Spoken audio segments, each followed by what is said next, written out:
Hello everyone, this is Milan, and in today's video I want to talk about what will I do every day this year, because I read a really great book last year and I want to share what I learned in that book. So the book was Atomic Habits from James Clear, and he talks about how he builds habits, what is a habit actually, how it forms, how you can get rid of them, and all that kind of stuff, and a lot of interesting things about habits. And if you wanna know it and learn from it, learn about it, then I highly suggest to get that book and read it. I read it 3 or 4 times and it's just great. In this year I will be implementing 5 habits, and in this video I will try to give you that 5 habit categories that you should be implementing too, because I'm not saying that you should be implementing those 5 exact habits that I use, but I'm saying that 5 of that kind of habits you should be implementing, because those will help you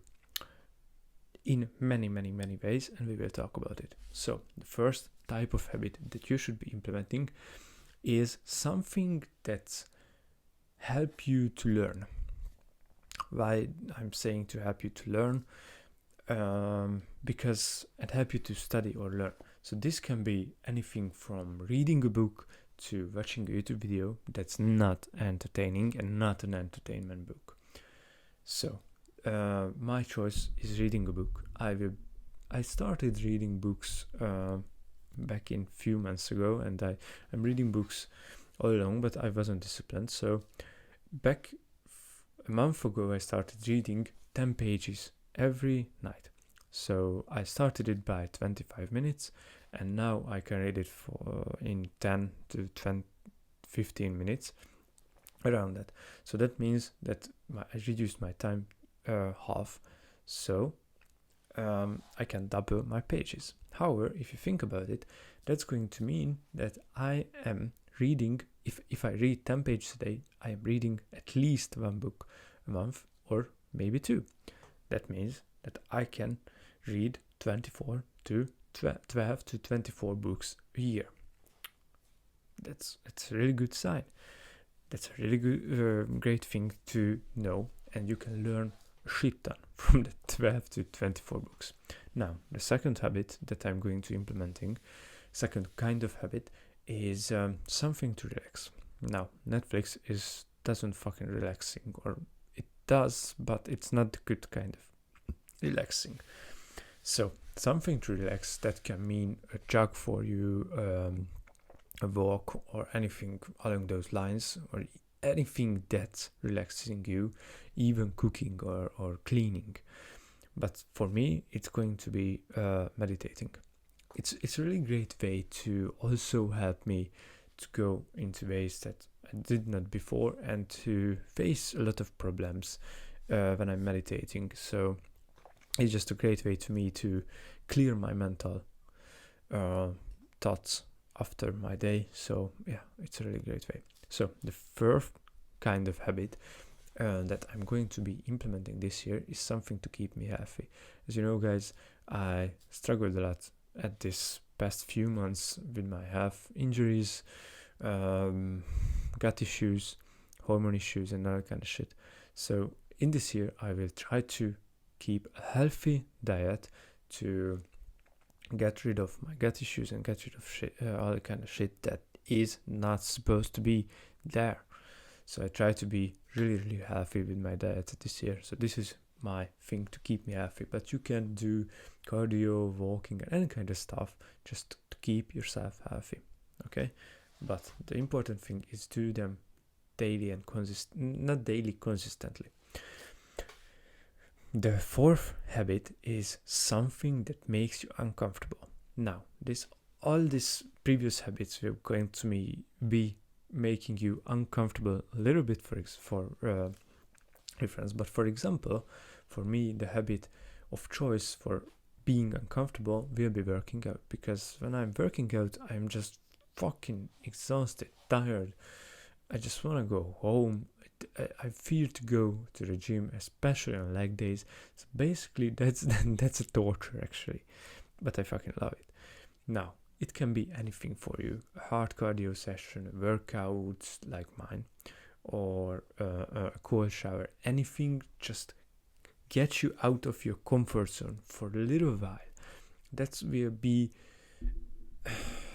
just to show your body and shock your body and to know that you are in control and not the fucking body and not the fucking fear, not your fucking emotions. You are in control. This is why you should be sometimes uncomfortable. Now, lastly, is something that help you pursuing your dream. So do something daily that help you pursuing your dream. That can be anything. For me, it's working, because my dream is to be something great, and for that you have to be working on yourself. Not on yourself, because those are these habits that will work on yourself, but I will work on my job, do my things. And by the way, I have a big announcement for you guys in a few weeks probably.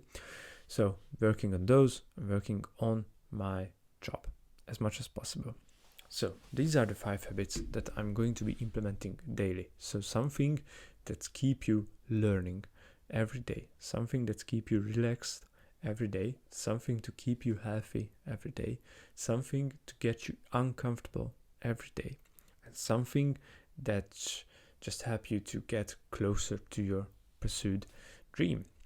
Now, these 5 habits are super important, and I think you should be choosing what suits for you. Maybe reading is not for you, maybe meditating is not for you, maybe working out is not for you. Then it's totally okay. Just choose something that will help you to get this category of habits. Now, okay, so the beginning of the book, it mentions about compound effect. So with habits, it will be just 1% changes. Reading 10-page book, meditating for 15 minutes, it's not going to be a huge change in 10 days. It's not going to be life-changing in a matter of weeks. It's going to be life-changing over years. And this is what compound effect means. And he talks about that if you just get 1% better every day, 1% is not too much, guys, but if you get 1% better every day for a year, that's going to be resulting in a 35 to 7 times return on yourself, basically. But if you get 1% worse every day, then you will get down to almost 0. Now, I know it's a big difference, but that's just 1%, guys. It's not too much. Now, I want to give you a quick tip on how to implement these habits. To implement all of these habits and any kind of habits, the best way is not to skip a day. And to do that, in the beginning, try to make them as small and as easy as possible. So make them easy to stick. So just read 2 pages, just meditate for 2 minutes, just work out for 2 minutes, just get into almost cold shower and all that kind of stuff. Just make it easy, and then eventually week after week just get it harder when you get good at it. So for example, if you're reading 2 pages a day and you read it half a minute, then you can then start 5, and you can start 10 later on, and 15 and 20 and almost a book a day. Okay. I know it's a big example, but you can basically do that just by scaling your habits. Really, not to skip 2 days in a row. Not to skip 1 day is important, because if you skip 1 day, then you can justify the next days, you can justify skipping another day because you had already skipped one. What does it matter? The thing is that if you want to skip a day, just reduce your habits. So if you already, let's say you are at 30 pages a day, then just reduce it to 5 or 2 and just read 2. And by the way, the hardest thing about all of these habits is starting them. Because if you're started reading 2 pages, that's going to be in a matter of seconds, basically a matter of minutes, and you will be just, okay, that's it. So you will be going to continue reading and at least read like 10 to 20 pages, for example, but your goal was 30, but that's cool. The thing is that you just did not skip. And you can reduce it for 1 day and then get back to it. But the thing is, that of course people have things to do, so probably you will skip one day because just a family reunion or something, some shit came up and you can do your habits. That's cool. But the thing is that you have to get back to it the next day, because if you skip 2 days in a row, you will start slacking off. That's the most important thing, because studies shown, and in this book James Clear talks about it, that basically 2 days is the dangerous part, because then it will become 3, 4, and then go on. 1 is cool, just get back to it as soon as possible. Okay guys, so this is what I wanted to talk about in this video, the 5 habits what you should be implementing every day in 2022. So the New Year's rolls around and you are the new man. So 1% better every day will result in 35 times gains. That's a fucking shitload, bro. And you did not do any major thing. You just did a little small thing every day and you got 3,500. So just think about it, let it sink in and do your shit. So let's talk about the 5 categories again. Let's go through it. So something to learn every day, something to keep you happy, something to keep you relaxed or to relax yourself, something that gets you uncomfortable, and something that will help you pursue your dream. Okay guys, so do 5 habits from these categories and I will see you in the next one. Have a nice new year guys, and happy fucking new year guys. I see you in the next one. Goodbye guys.